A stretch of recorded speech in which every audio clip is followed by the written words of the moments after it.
coach, I'm ready to play fantasy. I know I turned 2 in a day, but the lace isn't hot in my veins. I can turn 2 in every way, so I turn to YouTube today and smash play. I'm prepared to listen. The X-Fippin' wit got me looking way past the pitches. Statistics all that I know, and I know that who is on first, he can say I'm ready to go.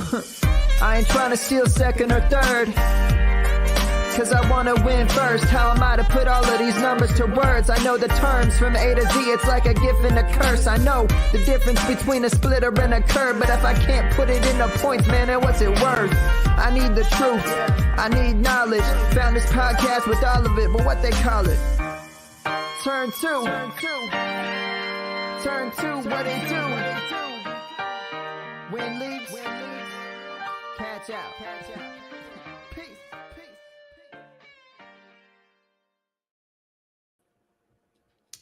Hey, everybody. Welcome back to the Turn 2 podcast pre-opening day edition. Couldn't be more excited. Baseball's right around the corner. For most teams, there's a little bit of weather holding up the issue, but there will be baseball played this weekend. I guarantee it. I'm your host, Matt Williams. You can follow me on Twitter at MATTWI77IMS. Today, we're going to be talking about early season strategy in fantasy baseball, and I have a couple of kick-ass guests joining me immediately on my right. If you are watching live on YouTube right now, if not, you are in suspense over on the podcast. She is the host or co-host over at Cup of Cubbie Blue and a writer over at Bleed Cubbie Blue. Spoiler alert, she's a Cubs fan. So Sara Sanchez. What is up, Sara? Welcome to the show. I'm doing good. I'm excited for opening day, although I think the Cubs might be one of those games that gets postponed. Thanks for having me. It's a bummer. It's a bummer because like rain delays happen all the time. Last year was brutal, but it's just like after all this, you just like want to get the opening day in. Like, how dare you delay our game? And our next guest knows all about that because his favorite team is the Yankees. They've already been postponed, but alas, they will play this weekend. He is over at CBS Fantasy, the host of the Fantasy Baseball Today podcast, Mr. Frank Stampfl. What is up, Frank? Yo, what's going on, Matt? Nice to see you again, Sara. I know we did a draft earlier this off season together. Happy to be here. Opening day eve. It's a great day. Unfortunately, yes, the Yankees have already been postponed. We've got some gloomy weather here in New York, but alas, they will play eventually. Looks like Friday. Keep your fingers crossed. Frank, also fellow Tout Wars champion, reigning champion. So we're out there trying to defend our crown. Sara, she's in. We were talking before the show. She's in Tout Wars this year. She's looking to make some noise and kick some ass. So what league are you in, Sara? I'm in the 12-team mix, and that's a league that uses on-base percentage, saves plus holds, and innings pitch. So it's got a little bit of a different strategy going there. But I love the team I put together there. It's kind of fun. Frank, are you in the 12-team mix too? Which one did you win last year? Last year, I won the 12-team head-to-head points salary cap draft. So I'm still in that same league. I'm looking to defend the crown. Got like Ariel Cohen in my league, Nick Pollock, the Welsh, Sporer, lots of great players in there. I'm rooting for you, Sara, but I can't root too hard because you're in the same league as my guy, Chris Towers. So see what happens. Yeah, Chris and I bookended that draft. I think he had the first pick and I had the 12th pick or something like that. And I'm in the draft and hold. So, I mean, our draft took like approximately 1 month to do. There's no clock, which is just a terrible choice. As soon as the lockout ended, there's just that no one picked, and we had to kind of move it along. But yeah, good luck to all of us. Hopefully we all win and we can do this at the end of the year. But anyway, everyone, no one listening cares about our teams. That's the actual truth. So let's jump into the point of the show, which will be early season strategy for fantasy baseball. There's a lot of ways this question can be framed in terms of things you're watching for, in terms of like how the game will be played with like the designated hitter now in the National League, how teams are going to use those at bats, what you're looking for specific hitters, pitchers, everything like that. So we have a few different ways we're going to break this down. First off, we're just going to talk about players, individuals that we are looking for early in the season, what we want to see out of them for any particular reason. Sara and Frank brought a couple of examples with them, and I have a couple I want to talk about myself. So starting with Sara, who is your first player you wanted to talk about? Someone you want to look at early in the season, what you're hoping to see from them to kind of give you an idea what to expect for the rest of the year. So the Mets rotation was vaunted to be like this juggernaut that everybody was like, you've got Scherzer, you've got DeGrom, and neither of those guys are healthy at the moment, which I think really creates an opening for Tyler Mcgill.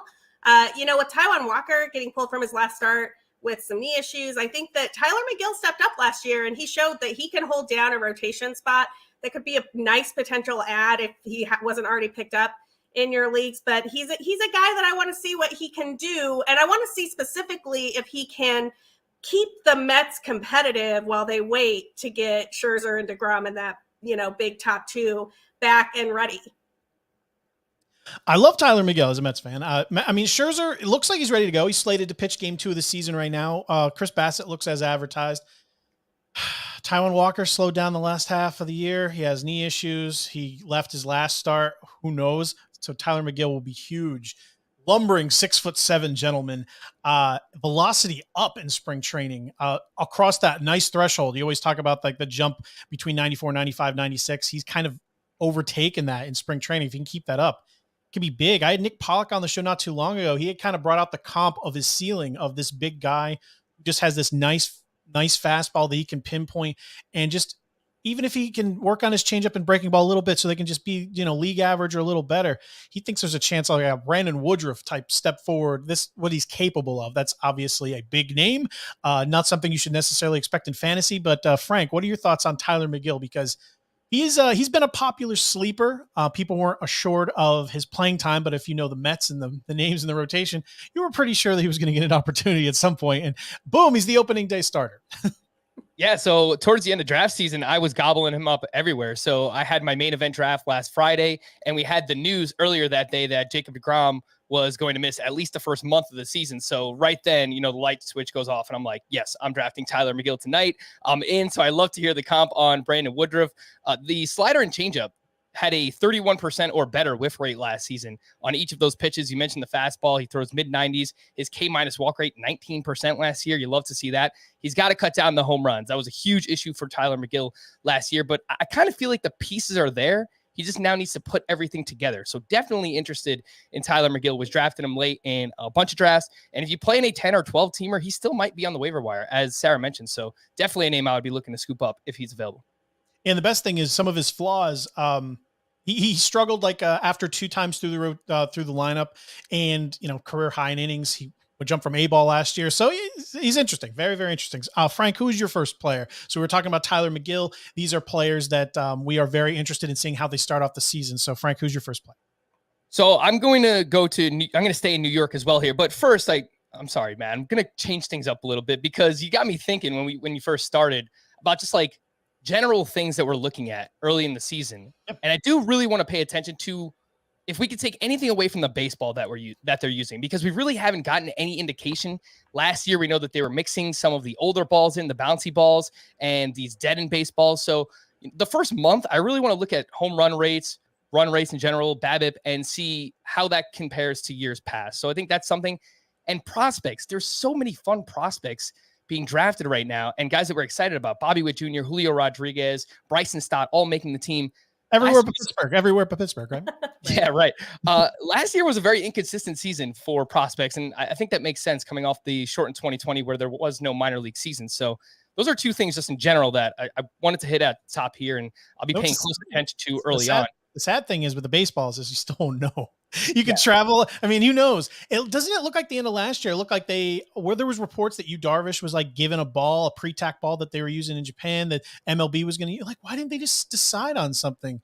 I think they were too busy trying to figure out a way for baseball to be played. But the physical baseball itself is such a great point, because we know now there's going to be humidors in all 30 parks, which means that parks that we thought were super hitter friendly might be a little less hitter friendly. Parks that we thought were super pitcher friendly might be a little less pitcher friendly. And that is all new data that we're going to have to gather for the first month of the season or so.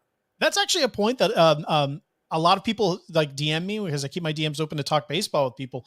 The humidor seems to confuse some. So this is good that you brought it up and the way you phrase it, because some people hear humidor and they just assume it's like a bad thing. I mean, it can be depending on, but the idea is it's not like you put it in all the parks and all of a sudden everything's bad. It brings it to neutral. It's if something was traveling hot, if a ball was like Sarah said, if you were in a hitter positive park, it kind of brings it down to neutral. If you were in a pitcher positive park, it brings it to neutral. So it pretty much is trying to level the playing field as much as possible. So it's not really a good or bad thing. in general, and I don't know how much of a needle it pushes as far as your analysis would go. You can try to coin flip things. We'll study as it goes along. But in general, I wouldn't be like, oh no, there's humidors everywhere. The offense is going to suck. It's not going to be that. It's not going to be like that necessarily.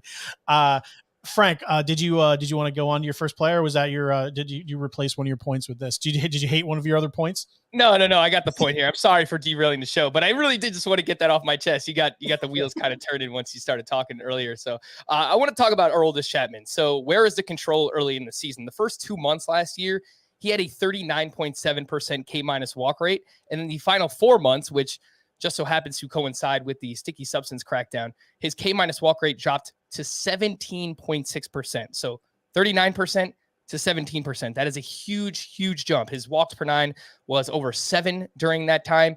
And there are relievers behind him that are capable. Jonathan Loaisiga, great walk rate last year, about a strikeout per inning. Not as many strikeouts as you would expect, but really good ratios. They still have Chad Green there as well. So Aroldis Chapman is someone I have not drafted at all. I know that closers are pushed up the board, but watching him very closely last season, something was not right. And closer is already a fickle enough position already that I just didn't want to draft a closer who I had personal question marks about. So Chapman is someone that I'll be watching very, very closely early on. Yeah, anyone who listens to the show knows I've talked about Chapman on occasion, and this example is, something that I've have repeated a few times. But that game that they had last year, where I can't remember, was it Dunedin or something? He looked like he was just like off the rails, or he was just thrown at the backstop every other pitch. It was like a full Rick Ankiel meltdown. He ended the season on a much better note. But it was weird. It was weird to watch. So. Yeah, plus you said that whole Yankees bullpen could close. Everyone there is capable of closing. So Sarah, what do you think of Aroldis Chapman? Is he someone that you've been targeting at a discount? Because if he's on top of his game, he kind of has been being drafted at a discount in comparison to other closers, still being drafted really high because, all closers have been. I have 0 shares of Aroldis Chapman, and I have a lot of Chad Green and Jonathan Loaisiga as guys that I picked as my last pick as a dart throw. I agree with Frank. I think I took a look at the spin rates by month, and Chapman's are off, and they're off right about the time of the sticky stuff crackdown. And it coincides with his performance sort of being a little bit questionable. I'm not saying that Chapman has totally lost it. If you got Chapman at a discount and he's your closer, obviously run with it and see what happens. But it would not shock me if the Yankees are competitive for Chapman to have a couple of meltdowns and for that job to go to Chad Green, or for there to be some stints where like Loaisiga gets a two inning save or something like that. And I just think that there are some saves to be had that are not Chapman's for the Yankees. And that's a super competitive division. So I don't know how long of a leash he's going to have this year. And I love those kind of pitchers anyway, regardless of what happens with Chapman.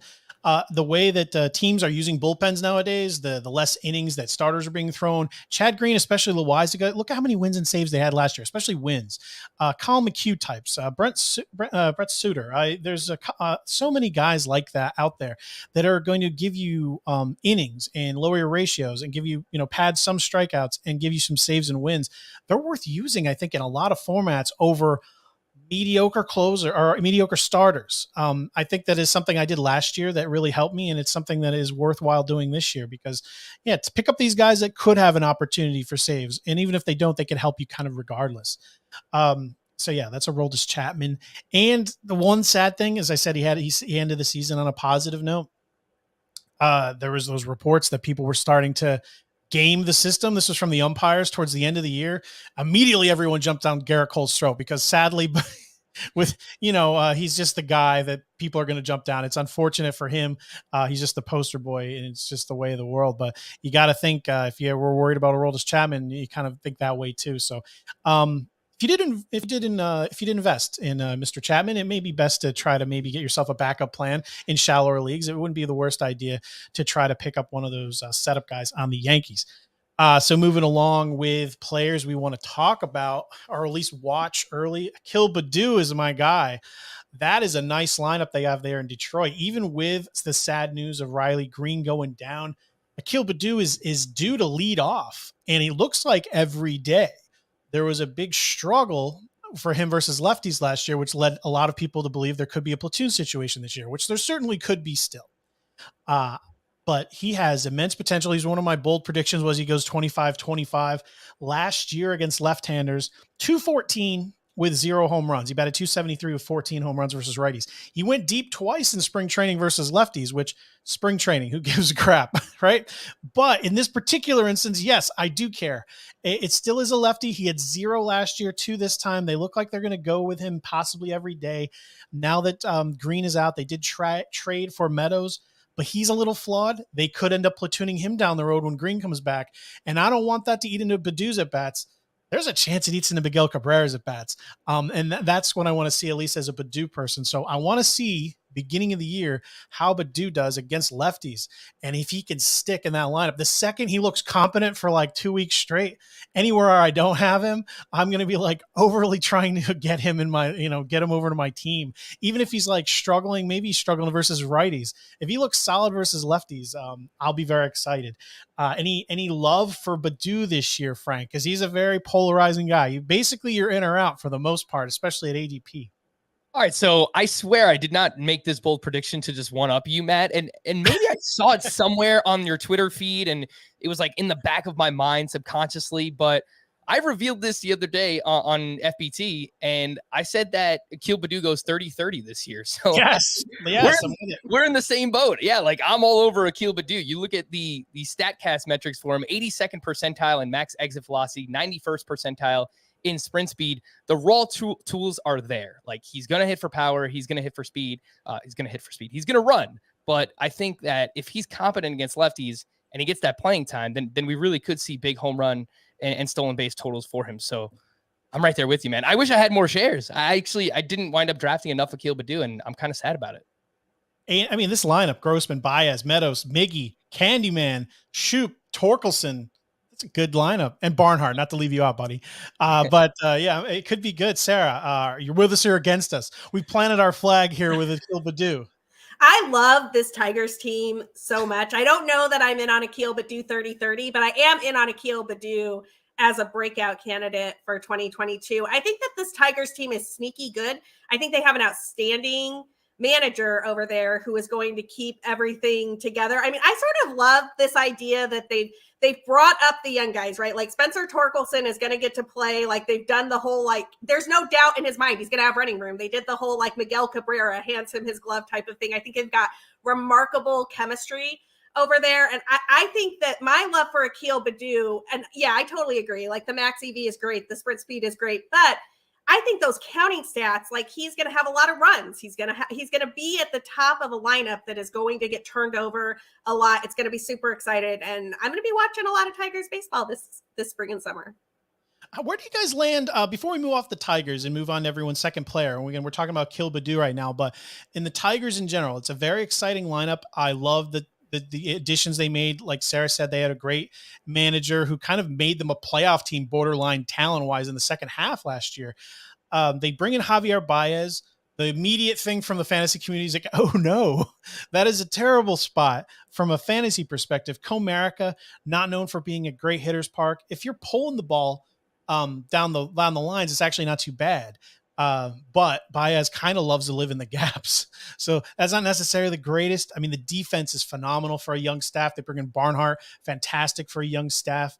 But what do you guys think of Baez? Because he is not necessarily being drafted at a discount, but he has kind of been forgotten about as far as anyone that has been an exciting player for anyone to plant their flag on. He's just kind of been ignored. It's like, I think people are just kind of afraid to plant their flag because it's just like, all right, we know what Baez is. We don't know what he's going to do this season. It's probably gonna be a disappointment.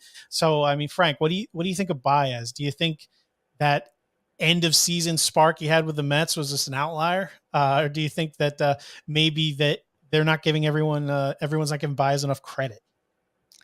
Yeah, I kind of worry about him in this spot. It's, first year, new city, big contract, and I have about 12 or 13 teams, and I haven't wound up with Javier Baez anywhere. I think it's just a matter of, like, I'm targeting other second basemen, other shortstops. I like the dual position eligibility for him, but I worry a little bit about the ballpark. And just in general, again, it's just like first year in a new city, new contract. I do typically worry about that first season, and then maybe he gets better after that. But I know Sarah probably has some takes on Javier Baez, given the Cubs background there. So Javier Baez is one of my favorite players. He's him and you lit up, by the way. You lit up when like it turned to you. Like let's go to Javi Baez.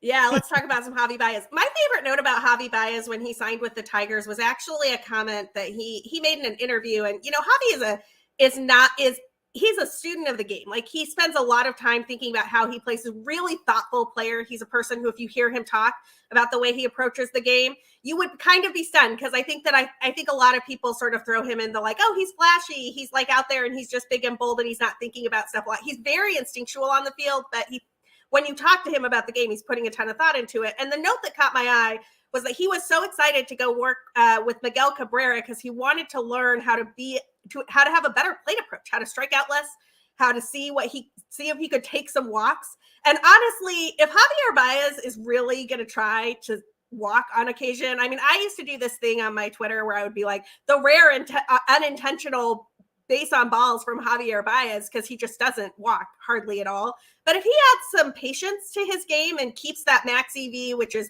up there in like it's his Statcast page, it's all red, right? Like, the man can run, the man can hit. I think that he could be a spark plug for this Tigers team, and the defense plays. He's gonna do great things. I actually don't think the contract is gonna put pressure on him at all. I think all of those Cubs players, Javi Baez, Chris Bryant, Anthony Rizzo, the pressure on them was, were they gonna get an extension or were they gonna get traded? And now that they've got deals and they know where they're gonna be, I think all of them are gonna be just fine. And so I'm excited to see what Javier Baez does with this Tigers team. Yeah, and Detroit isn't exactly Chicago or New York. It's not like Lindor signed the massive contract and like the expectation was we want to win the World Series immediately. Detroit kind of knows like they got a shot this year in that division, but it's not like he does have pressure immediately to like put the team on his back or anything like that. As far as taking pitches, don't clip his wings.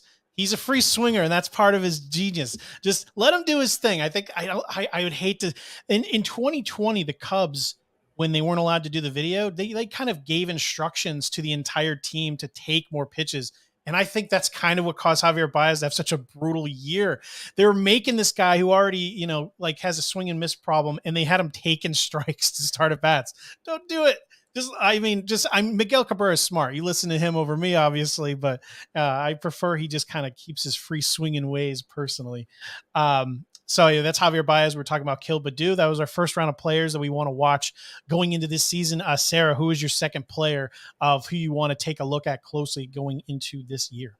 So Craig Kimbrell is the next guy I want to talk about. I have seen good Craig Kimbrell and I have seen bad Craig Kimbrell, and I've done some deep dives on what the difference was, at least during his time with the Chicago Cubs. And the thing with Craig Kimbrell is that, he really works his magic with that knuckle curve and that fastball playing off of each other. And when his arm slot is in the wrong place, it's very easy for people to see the curveball coming. He stops getting swings and misses on it. They just sit on that fastball and they hammer it. You saw some of those struggles get resolved with the Cubs. You saw them pop up again with the White Sox when he was kind of put into a middle relief role. I have to believe that for the Dodgers to trade for him and for them to give up a player like AJ Pollock, they have a fix in mind for what Craig Kimbrell can do, and that they are going to use him as a closer and not mess around with him and put him in weird middle relief roles and those types of things. So I think it'll be real easy to see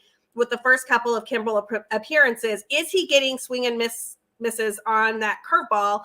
And if so, I think that he is the same Hall of Fame elite closer that he has been for most of his career. But when he has mechanical issues, it's real obvious, real fast. And it's obvious to the batter too. And they start just launching off of that fastball. Everyone, as soon as he was traded to the Dodgers, he was greeted by about, 7 home runs in his first inning. So no one jump off anything. It's spring training. It's relievers. Who really cares?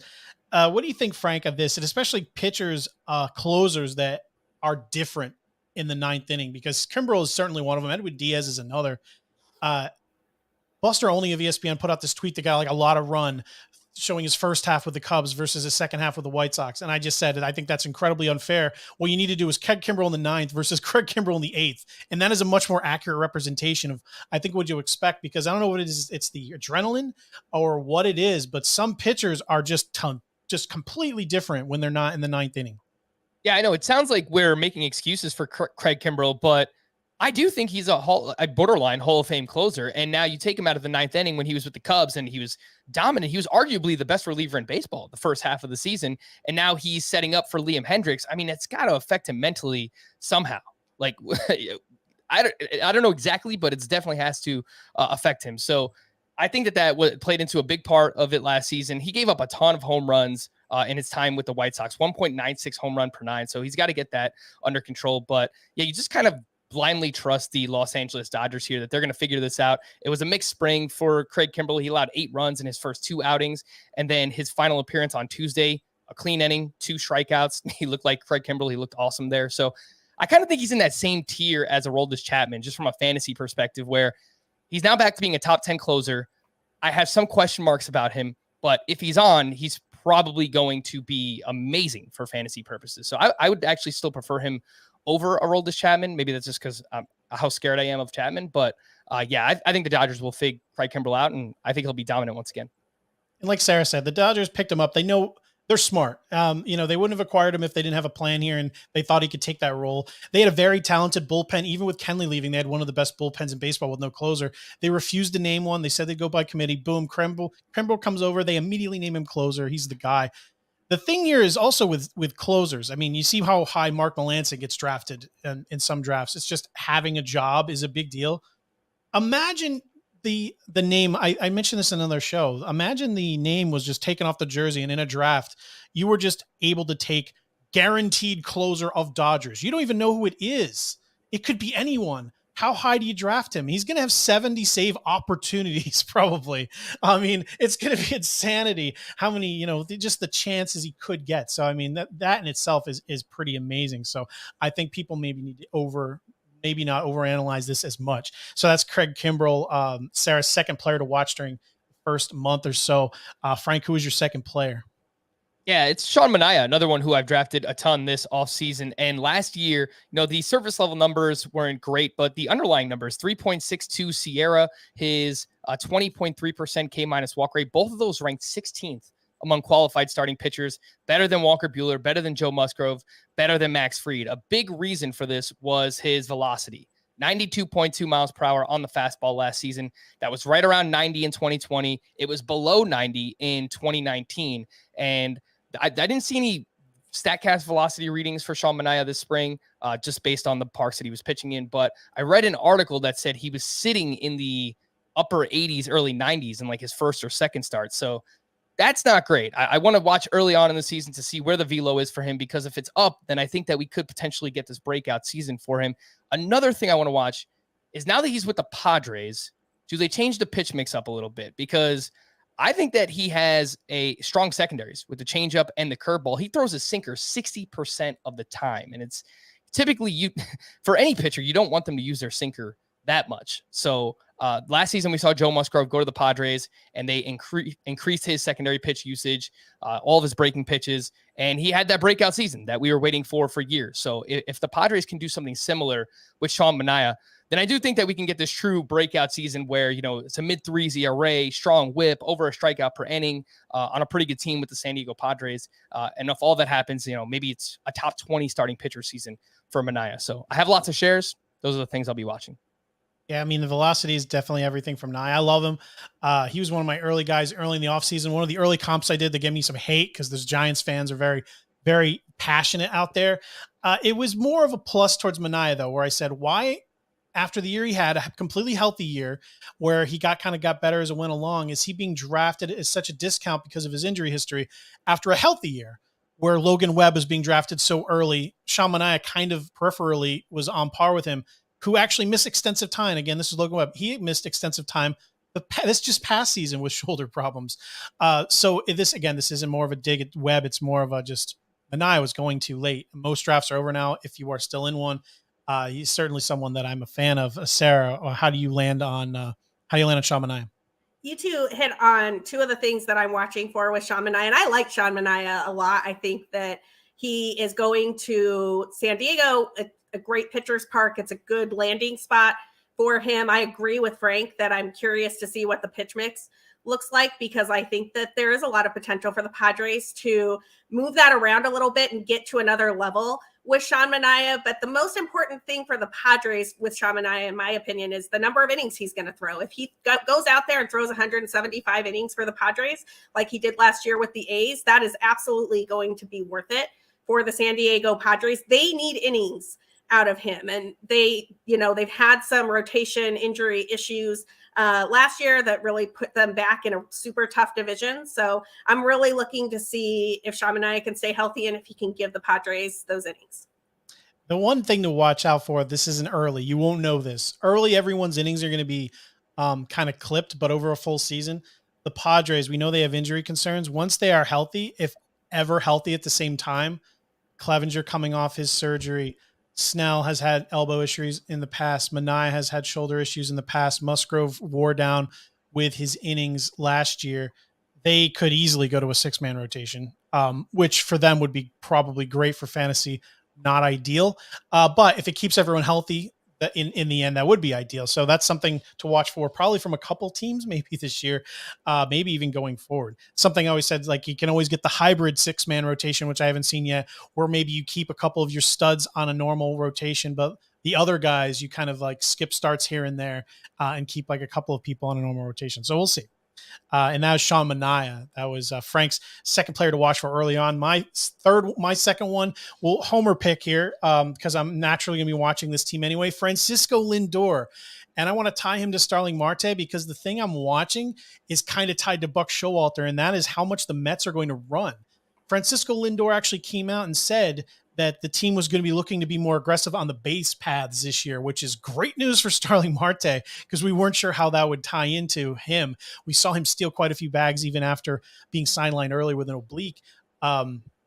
Francisco Lindor, I expect a big bounce back year. His plate discipline was just great last year, second highest barrel rate of his career. He admitted to really pushing too hard coming to New York, and then he struggled, and then he got booed, and he pushed harder, and he struggled further, and then he got injured. I mean, Mike Piazza was brutal his first year in New York, then he got better. So I expect a big bounce back with the bat anyway, but if we can get some speed back, even more speed from Lindor, that would be phenomenal. But in general, I want to see how Buck Showalter handles the Mets because, you weren't getting Starling Marte at a discount. You need him to get those stolen bases. So Frank, what are your thoughts here on Francisco Lindor for the year? We'll just, because he's basically the main guy I'm targeting. And then, just in general, stolen bases on the Mets because value can be changed quite a bit for guys like Mark Hanna, just people that could maybe steal a few more bags.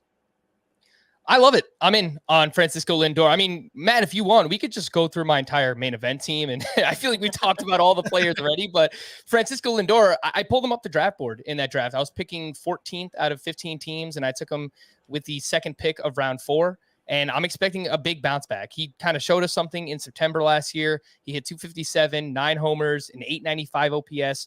The barrel rate was up. The average exit velocity, he hit more fly balls. And if he's running more too, obviously that's welcome. I keep making this comp to a poor man's Jose Ramirez, where if we get a middling batting average, 260, 25 to 30 home runs, 15 plus steals, that's a really, really valuable season out of Francisco Lindor. And if this Mets lineup performs the way that I think that they can, Starling Marte, Pete Alonso, it's a very deep lineup now. Eduardo Escobar, Mark Canha, there is a lot of RBI and run scoring opportunities. So I really do think that we can see that, poor man's kind of Jose Ramirez season out of Francisco Lindor this year. That's why I always love Lindor, death by 1,000 paper cuts player. He's not a standout in any particular category, but he could be well above average in kind of all of them, which is, great when it's all added together, and especially Roto. Sara, are you a Lindor fan? I am a Lindor fan, and I anticipated Lindor sort of having a little bit of a comeback last year in the second half. I think, look, New York is a hard place to play.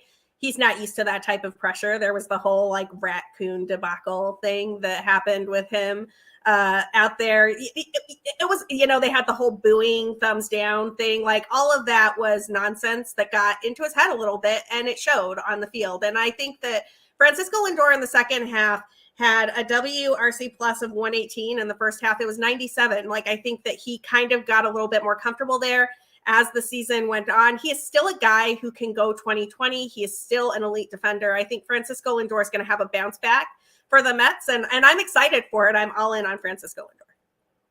All right, and that's the end of our second round of picks. We got more runs to go. That was Francisco Lindor. We're talking about now getting into the third round of players that we want to watch early season. Sarah, who is your final player?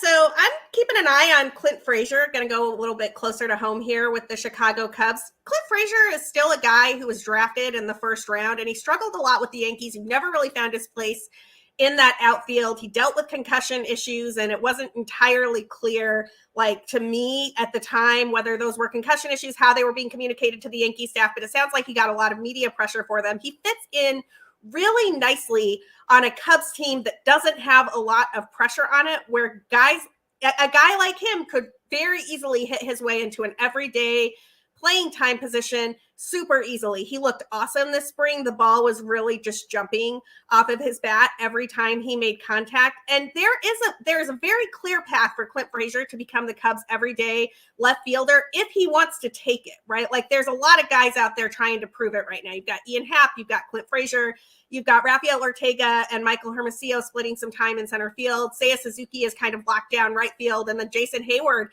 at this point in his career, in my opinion, is a defensive replacement, which is a wild thing to say about somebody who's making more than $20 million a year. But that's just where we're at this point. If Clint Frazier comes out hot in April, he is going to have an everyday starting job for the Chicago Cubs, and he could rack up some serious numbers. I think you're talking about 25 home runs, and I think he could have a nice average while he does it. You can even throw Jonathan Villar into that mix of people who could see outfield at bats. It's crowded. I mean, they traded Harold Ramirez, giving a little more opportunity for a guy like Clint Frazier. But then, they lock in Suzuki, like you said. Where do you see his at bats being to begin the year? Because a roster resource at the moment has him weak side platoon, which I don't think he'll stick there. They have Hayward in there. I think, like you said, I think he's more of a defensive replacement at this point. Ortega, they have in there. I think he'll probably stick most days as strong side platoon because he actually is a very good platoon player. For anyone hoping for him to be every day, I don't necessarily think that'll happen. He struggles enough, I think, from the weak side, but he should be in there against most right-handers. But what are your expectations for the way the Cubs are going to handle him out of the gate? I think that the Cubs are going to have Ortega in there, like you said, on the strong side platoon, sharing time with Hermosillo, and then putting Jason Hayward in there defensively late. I think Seiya Suzuki has the job in right as long as he wants it, with occasional time at designated hitter. And I think right now Ian Happ and Clint Frazier are going to share some time in left field, and then they're also going to share some time at DH. But I wrote a piece about this last week. I think that there's a path where Happ and Frazier hit their way onto this Cubs team because both of them have MVP offensive upside. And if they're both hot at the same time, I would not be shocked at all to see David Ross put an everyday lineup out there of Clint Frazier, Ian Happ, and Seiya Suzuki as his outfield and just let them ride it out, because both of those guys are former first rounders. They have a ton of talent. When they're hot, they're incredibly hot. And I think that if they stay hot, they'll just keep that. They'll keep that outfield, and it will be not great for the Rafael Ortegas of the world or the Michael Hermosillos of the world, but there's a way for the Cubs to have a really sneaky good outfield here with two guys trying to prove it. Yeah, I'm with you. What do you think, Frank? Because it is a very interesting team to watch because they have a lot of depth. I like to see how they're going to use that DH spot because Jonathan Villar has looked good. They look like very willing to force him into the lineup, and maybe he gets everyday at bats from just moving around everywhere. But right now they have Wisdom at third, and the DH, they're probably going to try to use a lot of these outfielders. But do you think Villar kind of spoils that for everyone? Do you think they move him around the field? How do you think, what do you think of, first and foremost, Clint Frazier? And what do you think the Cubs are going to do with that DH role? Yeah, so I'll just start with Jonathan Villar. I think he'll get his at-bats. I think they'll move him around. He'll play a couple of times second, a couple of times shortstop, a couple of times third base. And before you know it, if they play 6 or 7 games in a week, he's probably playing 5 or 6 of those. So I think Jonathan Villar will find his at-bats. For Clint Frazier, it was weird, man. Like his concussion issues with the Yankees, like it was kind of like kept under wraps. And there was like not a lot of information about what was going on, like trying to research it. And you just really couldn't find anything about what was going on with Clint Frazier. And then comes out in the offseason that this was a serious issue for him. He even quoted saying like he was like fighting for his life. Like this is like a real issue for him. So I'm happy to see him land back on his feet here and get an opportunity to play. 162 games with the Yankees is what he played in his career with them. He hit 258, 24 homers, 5 steals, which doesn't sound that impressive, but when you think about 5 outfielder leagues, 12 team, 15 team, that's someone that's going to play. Back end, one of those 4th or 5th outfielders. He had an 806 OPS in his time with the Yankees, 114 WRC plus. And there were stretches where he looked even better than that. So I think that there is something there with Clint Frazier. He's got to keep his head on straight too. Like there's been times where like he makes defensive lapses and then he lets it affect him offensively. So if he keeps his head on straight, I think that there is something there with Clint Frazier. And I think he's going to get at bats early on as the DH and left fielder. And if he performs, then he'll continue to play even more. Yeah, and that's Clint Frazier. Again, he dealt with vertigo also. I mean, he had a lot of things going against him. So when Frank reads those 162 game numbers, it's even more difficult because you're not out there every day. You're not getting a lot of momentum. Tyler O'Neill himself, after his coming off his big year last year, they asked, what is the number one thing you attribute to your turnaround? Is just playing every day, getting into a groove and nothing, that could be a big deal if he gets on a run and the Cubs kind of let him go. So again, that was Clint Frazier, Sarah's last player to watch early. Frank, who is your third player? All right, so I kind of cheated here, Matt. I'm sorry. I'm not good with instructions, obviously, but I've got a pair of players here, and just players that I want to see. What is the playing time like early for both of these guys? And it's Dom Smith and it's Connor Joe. Everybody has players that they can't quit, and Dominic Smith is one of those for me. From 2019 to 2020, he was awesome. 299 batting average, 937 OPS, a 150 WRC plus. Then it turns out last year, the numbers were brutal, way down, everything across the board. You're like, what happened to Dom Smith? Turns out he was playing through a torn labrum in his right shoulder. And now he comes back in spring, and he's having this awesome spring. And Brendan Nimmo is dealing with a neck injury. Surprise, Brendan Nimmo, always dealing with injuries. But I think that kind of opens things up for Dom Smith so they can I guess they'll have to move someone into center field. But ultimately, it could help Dom Smith with his playing time. So him, and then Connor Joe, it's like kind of crowded in Colorado. It's not like crowded with great talent, but I think Connor Joe is just really good. He showed us that last year, 283 expected batting average, lots of line drives. That will definitely play up in Coors Field. Strong plate discipline. He was good against both lefties and righties. So, some people might just point and say, well, he's a weak side platoon. He's going to play against left-handed pitching. He was good against righties last year.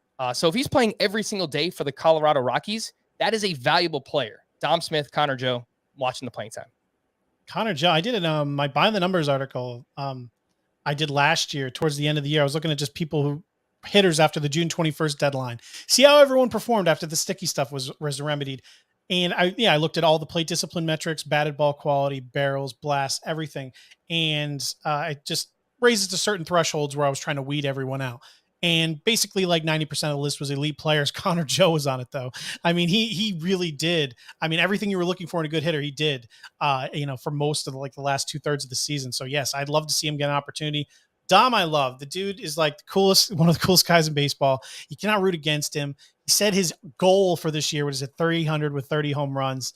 Of course, Raimiel Tapia said he wanted to win the batting title, though. So, I mean, take predictions for what they're worth. But yeah, God, I'm shocked he's not like the first baseman for the A's right now. Come the preseason, I thought for sure he would be playing everyday first base because he's a great first baseman.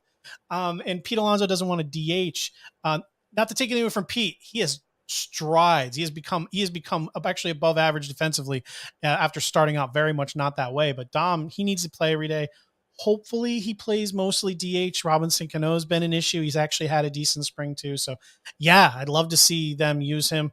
Brutal left fielder. Like you said, Nimmo's hurt. So he's probably going to get himself some bats because they don't really have anybody else. Any thoughts on those two players, Sarah, before we kind of end it with my last guy? Yeah, for sure.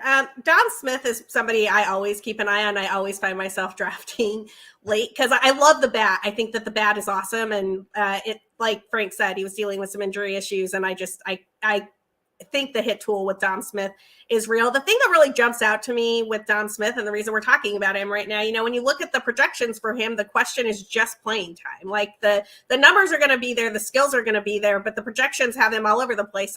96 games to 139 games is the range of the projections. If you look down at the green fields on Fangraphs, it's like, well, that's quite the range. You've got like 40 plus games that he could miss there. I too was a little bit surprised that he wasn't traded. I would not be shocked to see him moved at the deadline in order for the Mets to bolster whatever they need to bolster in July. In terms of Connor Joe is another guy that I think should get some playing time. The numbers are awesome, and I don't know. That's a lot more crowded of a roster at this point in time, and there aren't quite the injury issues that the Mets are coming into the season with. So I feel a little bit more confident that Dom Smith is going to have an impact early than that Connor Joe is going to have an impact early. But baseball's a funny game. It could definitely prove me wrong. The Rockies, you don't know what they're going to do. They don't know what they're going to do. They flip a coin every morning. Is this going to be a good day or a weird day? So that was Connor Joe and Dom Smith, the combination of Frank's last pick for players to watch. The last guy that I want to talk about is Logan Gilbert. I wrote one of my extensive threads on him in the offseason. I'm a big fan. He really kind of turned it on last year. Major flaws. And the major flaw he had that was really causing the biggest issue was grooving fastballs. He has a good fastball and he wants to elevate it. He's trying to elevate it. Doesn't have enough ride where it got to where he wanted to go. When you have this, let's call this the strike zone. If you're watching on video, you want the fastball to be here or like here. Put it right here. He put it like in the high heart of the plate where you're giving the batter elevation off the bat. You're basically handing him a home run if they hit it, and they did quite a bit. During the spring, he had just like fantastic looking strikeouts at times, and then he went on to just get brutalized because he was leaving these in the heart of the plate. If he can work in his changeup more, which is solid, and elevate that fastball a little bit, he could take this massive jump. I think that he's going to have some blow-up starts. Maybe people will even cut him. Try to be patient, though, because he's still a young pitcher, and I think he's just a couple of minor adjustments away from just being a beast. So, yeah, if Logan Gilbert has other issues like command and everything around the plate, it's not that's something else. But if you're watching him get crushed in like the top middle of the plate, that is just something that, that's like an Aaron Nola problem. Like the home runs are going to be an issue for him going forward, but definitely someone I want to watch early to see if he can try to make these adjustments. Because if he refuses to go out of his way to take that out of his game, he's going to have problems. But I'm a believer in Logan Gilbert. What about you, Frank? Yeah, Logan Gilbert, I pegged as a breakout, and I loved seeing that first start of spring where I think it was like 3 perfect innings, 6 strikeouts. I'm like, yes, it's happening, Logan Gilbert. And then his next 2 starts, he goes out and he gets blown up. But yeah, that's spring training, right? I agree with you, man. Like, I think all the individual pieces are there for him. He's got the hard fastball, and this is someone who's like 6'8". So, his 95 mile per hour fastball, the extension that he gets on it, it plays up. It comes at you at like, probably looks over 100 miles per hour for him. And then he's got the secondaries where his slider generated an 18% swinging strike rate, his changeup a 16% swinging strike rate. He just kind of has to put it all together. I don't know if it's sequencing, but if he could do that, I think we could truly see a breakout season from Logan Gilbert. He has the prospect pedigree. Apparently he was working out with Jacob deGrom in the offseason. Like, there is no better pitcher to be working out with right now than Jacob deGrom. So you love to read that. The next step is really just putting it all together. And if that happens, I think we can get a breakout season from Logan Gilbert. Sara, did you buy in this year? Because he was kind of going in an interesting group of pitchers in drafts where you kind of were in, or, he's going around like Eduardo Rodriguez, maybe Tyler Mahle was making his way back there in some drafts, or people are letting him slip. So it was an interesting group. So you had to kind of believe to invest this year. I have Logan Gilbert everywhere I could get him. And in the places that I couldn't get him, it was because he went a pick or 2 before I was about to take him. I am a huge believer in Logan Gilbert. I loved the note that he was working with Jacob deGrom because I think that he's a 24-year-old, right? Like, some of this is just, he's going to acquire new skills and he's going to learn stuff and get more interesting as time goes on. But one of the things that I love about Logan Gilbert is if you go back and look at his minor league career, yeah, you've got that home run issue. He had that home run issue when he started in A-ball. It lowered every single year he was in the minors, even as he went up levels, right? So he starts with like a 9.5% home run per fly ball rate, and then it goes to 6%, and then it goes down to 3.6%, right? So yes, the home run issue is real. He had a 10.9% home run per fly ball rate last season in his rookie campaign. I think he's going to work on that, and that is going to go lower. And I think that the sky is the limit for Logan Gilbert. I'm really excited about him, and I have him in about half of the teams I'm playing in.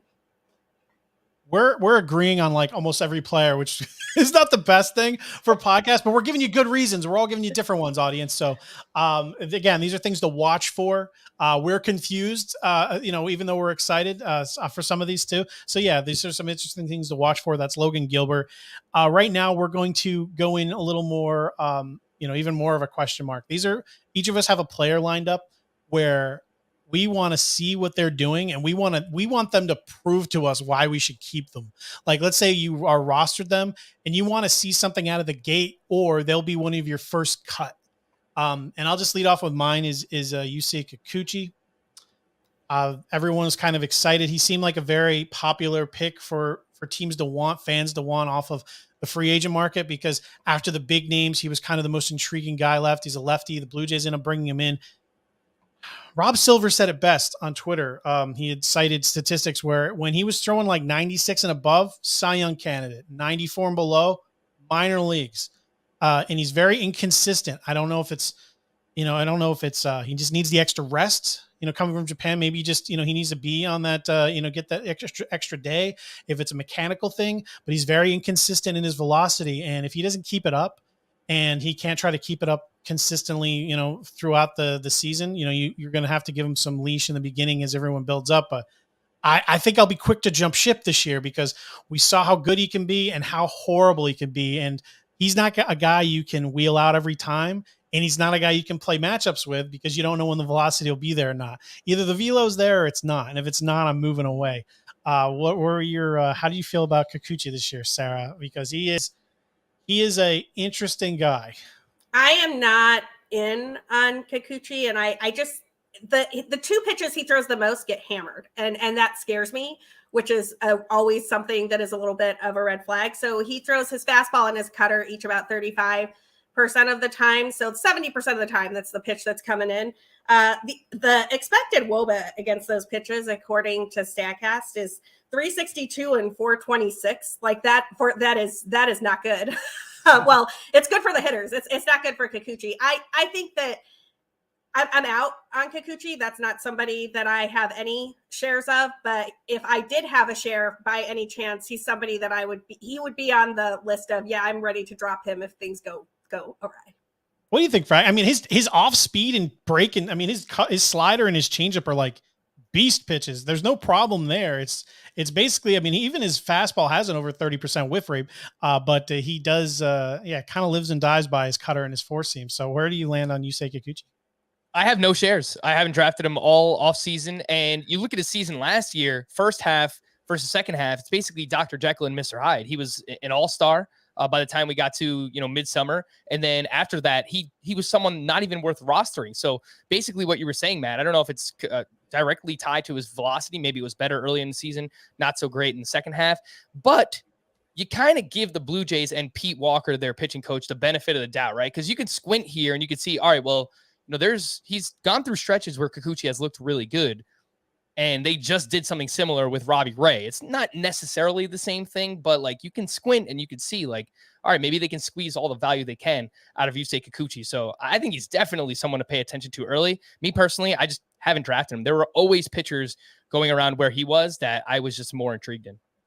And there's paths to him being successful that aren't necessarily tied to him having to carry velocity. They could certainly go like the Sonny Gray way or the Cleveland way of having a bad fastball and maybe just learning to spot it better and leaning on your secondaries. There's ways, but I'm interested to look at him early in the season, see what the Blue Jays do, because he teeters from greatness to horrible, and we'll see where he lands. So that's Yusei Kikuchi, a player that I need to see something from, or I'm cutting him early. Sarah, who is your player? I think it's Paul DeYoung. And I think, he's got the opening day shortstop gig for the Cardinals. He's currently projected to be basically a full-time player, but he really struggled last year. He hit 197. He had some serious issues. And the problem for DeYoung is not that, the glove is fine. The problem for DeYoung is that Edmundo Sosa is sitting on the bench, and Edmundo Sosa hits the ball really hard and runs really fast. And I think that there's a possibility for this Cardinals team. The Cardinals are such as a Cubs fan, this is just killing me, but the Cardinals put together these seasons that I'm like, how did you do that? Nobody can do that. Who is Lars Nootbaar? What is going on? Like, they just come up with these random guys that get things done, and all of a sudden it's like there's some fictitious player who's got a 950 OPS, and we're all just like, where did that guy come from? And he'll never do it again. So the Cardinals this year have the trifecta of the Waino, Yadier Molina, Albert Pujols final season. And I just feel like there's a chance the Cardinals start to go on a run, and DeYoung is no longer part of that run because Edmundo Sosa gets hot and DeYoung is struggling hitting 200 and he's going to lose that gig. So I think if DeYoung is struggling, you need to be ready to cut him and you need to be ready to look for another shortstop or middle infielder. Yeah, I mean, I'm not too heavily invested in the infield of the Cardinals. I do have some DeYoung shares in like draft and hold, but you're drafting 750 players. At a certain point, it's like, okay, he's alive. Frank, what are your thoughts here? The very, very right-handed heavy Cardinals, who basically kick off the lineup with a switch hitting Carlson and end it with a switch hitting Edman, and everyone in between's a right-hander, including Albert Pujols, who they have playing every day. I don't know if they will. This isn't the A's. They don't need to put them in there to chase down home runs for history. They need to win games. So Corey Dickerson, Lars Nootbaar, they'll probably find themselves in the lineup more often than not. But Paul DeYoung, what are your thoughts there? I mean, we know how much power he can have when he's going well. Yeah, so I saw an interesting note recently, and someone tweeted this at me too. I should have wrote it down and given him credit, but apparently he worked with some great hitting coach in the offseason, Lorenzo Garmendia, this offseason, and who also has clients, Carlos Correa, Francisco Lindor, Willie Adames, Mookie Betts, JD Martinez. So apparently this guy has done great work with hitters in the past. And so Paul DeYoung has put in, more work this offseason, and he's trying to, get back to the player he was a couple of years ago. I'm not really invested, but, I could see again in those deeper leagues, 15 teamers, NL only, he's someone you might have on your roster. There's also another complication where Nolan Gorman is coming eventually too. So they have that second base prospect. I don't think he's expected to play shortstop, but maybe they can slide Tommy Edman over to shortstop or just find a way to make it work. So you have multiple things playing against you here where if DeYoung doesn't perform, there's either Edmundo Sosa or Nolan Gorman that's coming soon. Nolan Gorman, left-handed hitter. Get him in there, St. Louis. You need to mix things up a bit. So that is Paul DeYoung, Sarah's player. She wants to see something from earlier. She's moving on. Frank, who is your guy? You sent notes early, so this name was bound to come up. Let's do it. Rip the Band-Aid. Let's go. Yeah, we've got to talk about Cody Bellinger. I don't know that he'll be the first player that I cut, but we have to see something from him. He is, I think, probably the most polarizing player. I mean, Mondesi's up there too, but Cody Bellinger, 2019 MVP season. And since then he's tinkering with his batting stance. You start to see him decline there in 2020. Then he dislocates the shoulder in the postseason. He has off-season surgery last year. And then last season was just a complete disaster. Anything that could have gone wrong went wrong for Cody Bellinger. It was the shoulder.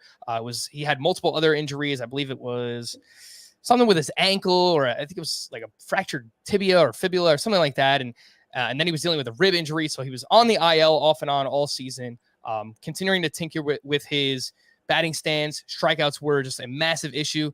And then he shows up to spring training and 18 strikeouts in 37 plate appearances. That is a 49% strikeout rate.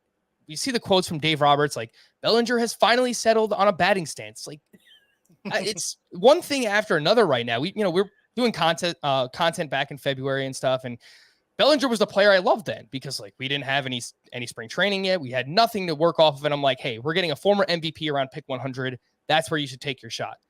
And now it's just, we need to see anything out of Cody Bellinger. So I'm not saying he'll be the first player you cut, but I think Memorial Day is usually the cutoff for me. First 2 months of the season for a player you draft inside your top 150 picks, if they are giving you nothing at that point, then I think it's pretty safe to say, yeah, I'm cutting this player around Memorial Day. The thing with I'm mixing this together. The same guy. They're the same guy. The thing with Bellinger is the people that support him. No one knows anything, by the way. We're doing the best we can with the information we have. This can go either way, but the information we have isn't good. He's back-to-back years after being MVP, back-to-back years of not even being startable. We're not talking about a guy who had a down year like Lindor, not even startable in fantasy for 2 years. And we're not saying that he was a bad major league player. I'm saying he shouldn't have been in the majors at all. 165 with 10 home runs and 3 stars. This guy was just awful, and there's nothing to suggest he's turning it around other than a micro sample size in the playoffs, which that can happen anyone. We've seen some interesting heroes in the postseason, but I can't get on board here because I love watching baseball. I'm not one of the fantasy baseball players who just looks at score sheets and numbers. I live on numbers though, and there's nothing there. You can't draft a guy like this with hope because what is the best case scenario here? If someone's on board, I tried asking, Like, what are you hoping for? And then you'll have people be like, I think he's turning back into Cody Bellinger. I'm like, based on what? Sara, I mean, what do you think here? Because I love looking for comebacks here, but I got to see something. And there's nothing there unless there's like a magical elixir or, there's a genie involved. I don't see this necessarily going well.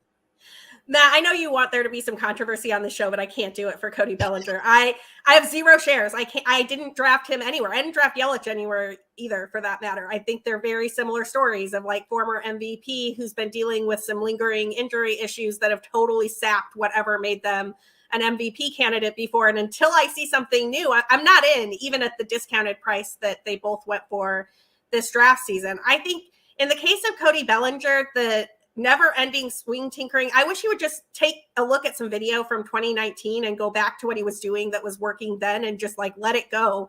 Whatever he's doing at the moment is not working. It actually, I hate to say this, it reminds me a little bit of the swing tinkering that Jason Hayward did when he came over to the Cubs, where it was like Jason Hayward had a new swing every 2 months and it just kept getting worse and kept getting worse. And there would be a glimpse for like 10 at bats or like 30 plate appearances where you're like, oh yeah, there it is. There's the guy that the Cubs paid all that money for. And then nope, it was gone again. And so I hope that I'm wrong about that. But a lot of what I see from Cody Bellinger reminds me of what I saw in the early years of the Hayward contract with the Cubs, and I'm out.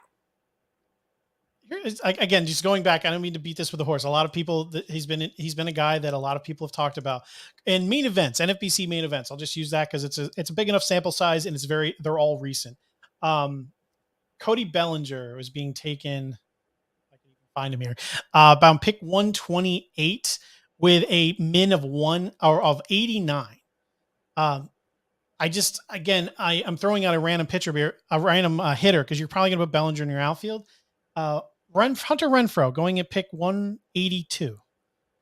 Like, give me the numbers that tells me that Cody Bellinger is definitely going to be better than Hunter Renfroe, because you have to by drafting him that early.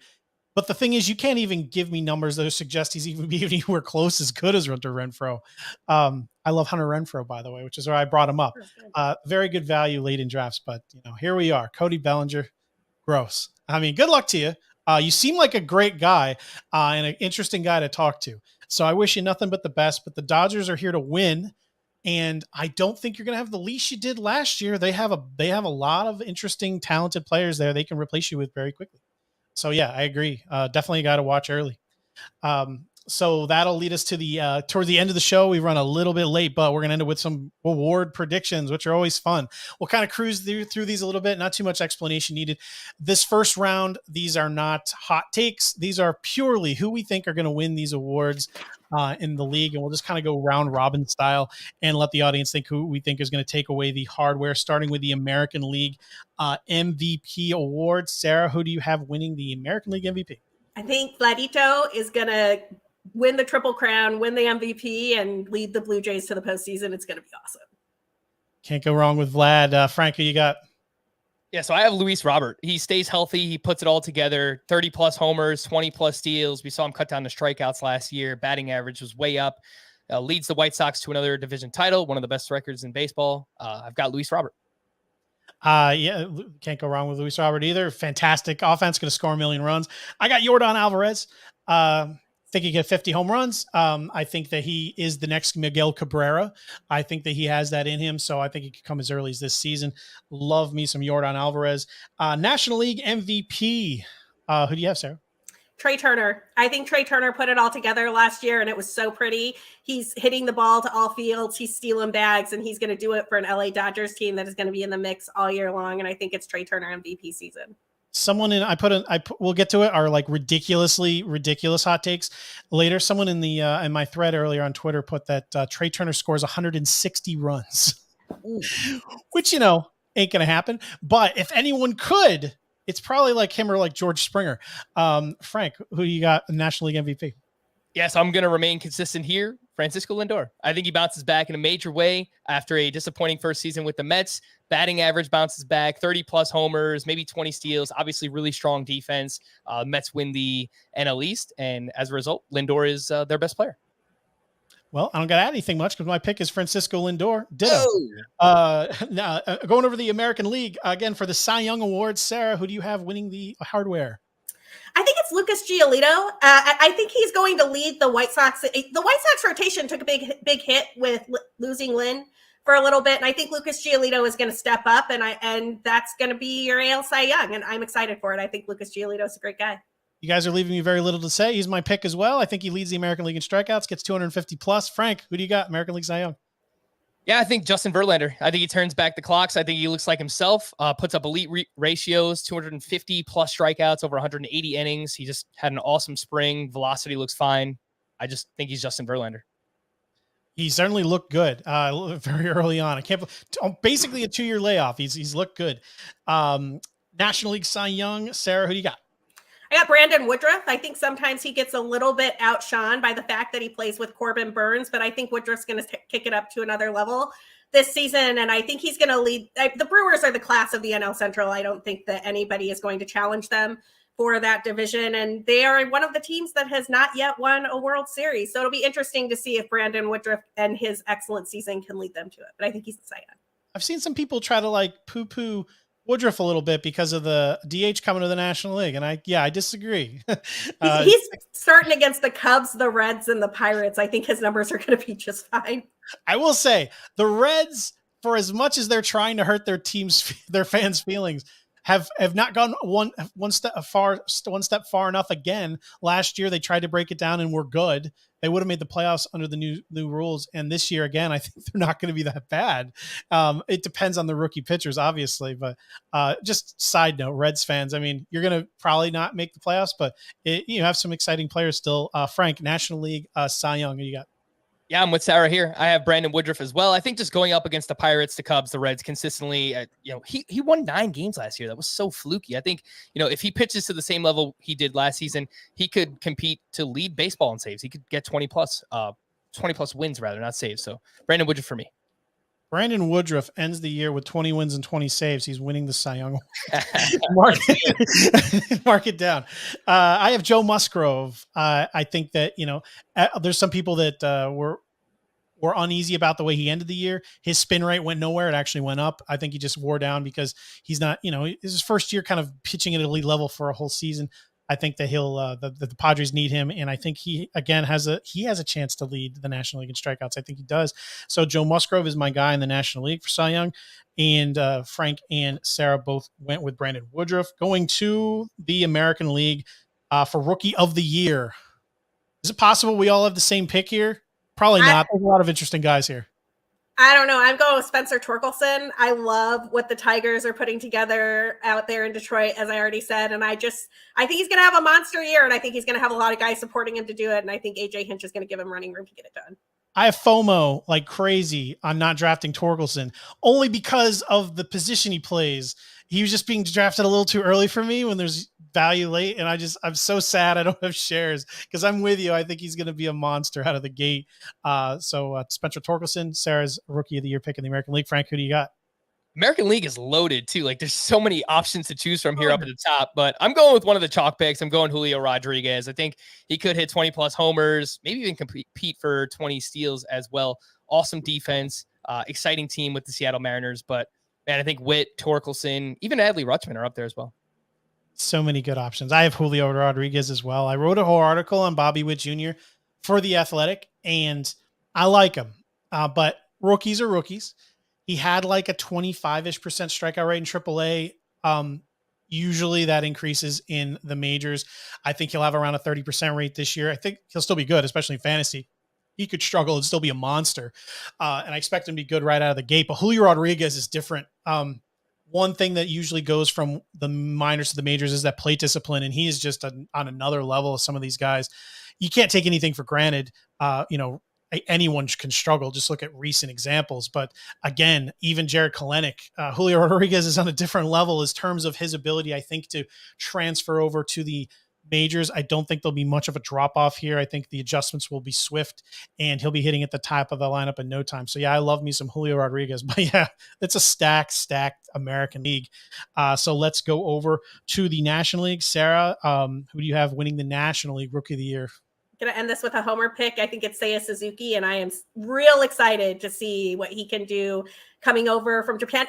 So I just have to recommend a piece that I found on the community side of Fangraphs that needs a shout out. I tweeted it last week when I found it, but it compares the last season that the most recent players coming over from Japan had offensively. And I don't think I realized until I read this piece that Seiya Suzuki has a better hit tool, or at least had a better hit tool in the NPB than Shohei Ohtani did. Now, that's not to say he's Shohei Ohtani. Like, obviously, Shohei Ohtani is a two-way player, but I think Seiya Suzuki is going to mash in Chicago, and I'm excited for it. That is my pick as well. He looks comfortable. He really does. He has the nice high finish like Ohtani. He looks good. The scouts have just been going over how impressive his power looks. Good enough for me. He already has some experience, which is just a leg up on the competition in the National League anyway.